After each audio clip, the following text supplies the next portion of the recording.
Have you attended a wedding recently and found yourself looking around thinking, wait, is this a simple ceremony? Or did I just walk into like a high-end Broadway production? Oh, absolutely. Or like an immersive art exhibit. Right. You look up and the lighting is perfectly synchronized to the music. There's a seamless live stream connecting guests from 3 different continents. And the whole room feels less like a banquet hall and more like a carefully engineered emotional experience. It really is a profound shift. We've moved so far beyond just renting a room and throwing a party. What you are actually walking into is a highly calibrated technological environment. Yeah. And the sheer scale of the operation happening just out of sight is, well, it's staggering. And that invisible machinery, Yeah. the technology and the business to business or B2B strategies that actually make that magic happen. That is what we are unpacking today. Exactly. You're taking a deep dive into the hidden high-tech world that powers modern weddings. And our grounding source today is actually a strategic business playbook designed specifically for audiovisual and lighting companies. Which is such a fascinating angle to take. It really is. It's essentially a blueprint for how these event tech companies are integrating themselves into the 2026 wedding market, right down to Right. like the SEO tags they use to capture clients. Yeah, and it offers such a unique vantage point because we are looking at a highly emotional, personal event through this cold, calculating lens of corporate strategy. Yeah. We're dissecting how these companies transform ordinary spaces into magical experiences. And what's wild is that they don't achieve this just by having the most expensive gear in their inventory. Right. They do it by mastering an incredibly complex web of relationships. So if you're listening to this and you're currently planning a massive event, or maybe you work in B2B sales and just want to see a masterclass in networking, or even if you just love understanding the hidden mechanics behind a booming industry, this dive is going to completely change how you look at the next wedding you attend. You really will never see a simple spotlight the same way again. Definitely not. Uh, So where do we start with this playbook? Well, to understand the business strategies of these audiovisual companies, we first have to understand the massive shift in what the client actually wants. Okay. There is a concept in these strategies referring to the death of the simple wedding. Oh, I love that phrase. Right. The demand from the end user, the couple themselves, has entirely forced the event industry to evolve. Because if you think about weddings of the past, the technology requirement was basically a DJ who showed up, plugged in 2 speakers, maybe hung a disco ball from the ceiling, and that was it. The job was done. Yeah, that was the standard for decades. Yeah. But modern weddings now demand emotional storytelling, luxury design, and advanced technology all working together seamlessly. It's a whole different ballgame. It really is. The expectations for a 2026 wedding are on a completely different level. I mean, couples are demanding professional acoustic sound systems just for the dinner speeches. Wow, just for the speeches. Yeah. And they expect customized lighting that dynamically matches shifting themes throughout the night, high-definition LED screens, and flawless global live streaming solutions for guests who, couldn't travel. I was looking at the inclusion of projection mapping and specialized dance floor lighting in the source.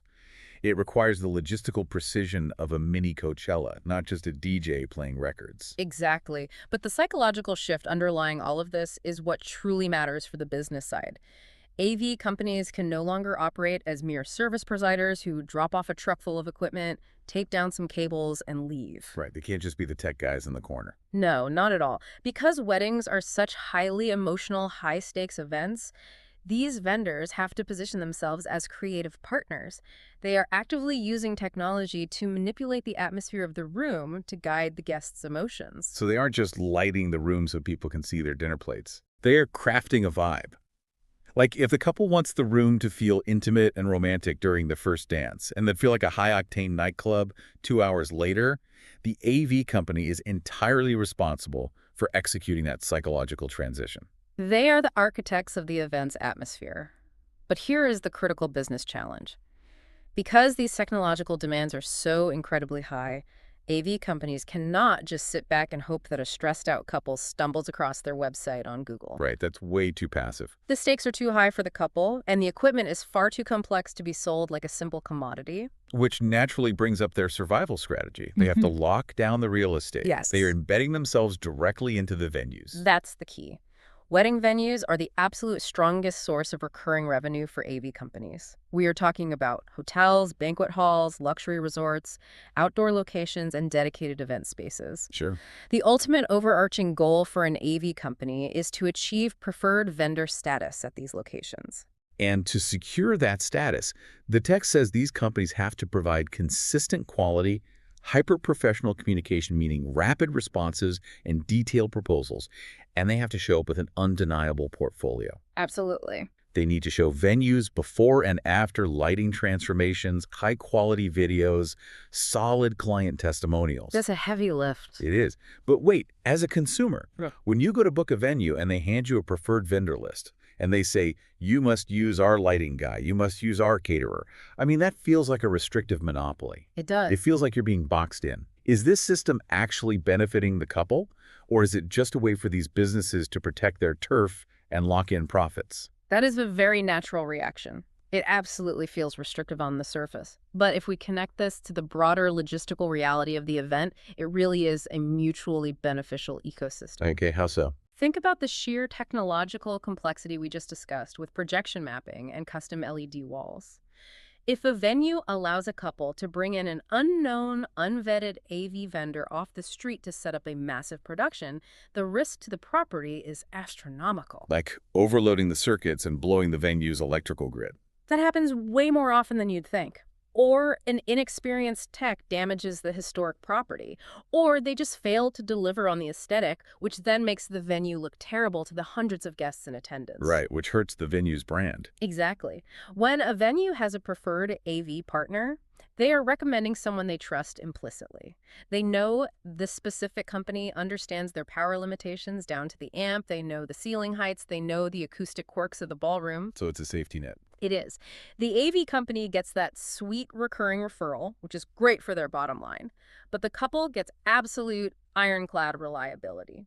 They avoid that nightmare scenario where the entire room goes dark during the father of the bride speech because someone tripped a breaker they didn't know was there. Wow, that reframes it completely. The venue isn't just trying to restrict your choices to make an extra buck.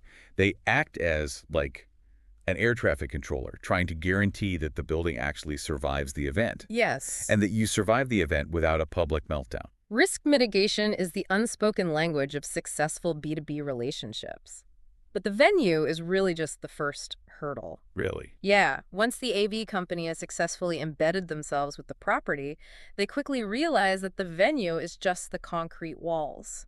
To make the actual event sing, they have to integrate with the human element operating inside that space. You mean the other vendors? Yeah. Planners, florists, DJs, makeup artists, photographers. All of them. These B2B strategies explicitly outline how AV companies must build intricate referral networks with these other professionals. It operates on a philosophy of collaboration over competition. Because they are entirely interdependent. It's a fascinating domino effect in a symbiotic ecosystem. Like, let's say the AV company decides to use these harsh green laser lights because they think it looks incredibly cool and high-tech on the dance floor. Okay. Well, under harsh green lighting, the makeup artist's meticulous 2-hour application suddenly looks terrible in person.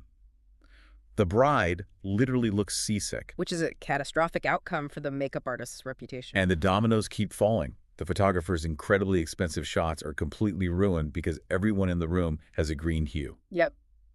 So the makeup artist is furious, the photographer's portfolio from that night is unusable, the planner has a disaster on their hands, and the couple is unhappy. These vendors are quite literally held hostage to each other's success. That is exactly it. The lighting dictates the photography dictates the planner's portfolio, and that portfolio dictates everyone's future bookings. They rise and fall together. Wow. And this is exactly why joint marketing has become such a massive strategy in this space, specifically through something called styled wedding shoots. Yes. I was so intrigued by the mechanics of these styled shoots when I was reading through the source. It is a genius approach to B2B networking. Instead of waiting for a real wedding to coordinate their efforts, these vendors, the AV team, the florist, the planner, the photographer, they will all pool their resources, get together on a random Tuesday, and stage a completely fake wedding. I mean, it's brilliant. They bring in professional models, they design an incredible over-the-top visual setup, and they light it perfectly. It's basically a creative sandbox. They get to experiment and show off what they can do without the pressure of a live event. Nobody is yelling that the soup is getting cold in the kitchen or complaining that the groom's grandfather can't hear the speeches over the music. Exactly. They have total uncompromising control over the environment.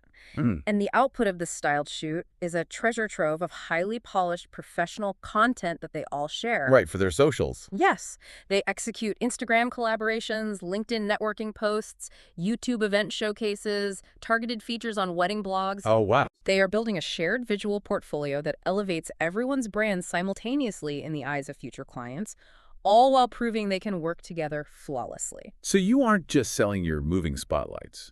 You are selling the photographer's breathtaking image of your spotlights hitting the florist's incredible centerpiece. Exactly. You are elevating the whole package. Yeah, But even with the venue secured and your vendor network fully established, there is still a massive communication hurdle. definitely.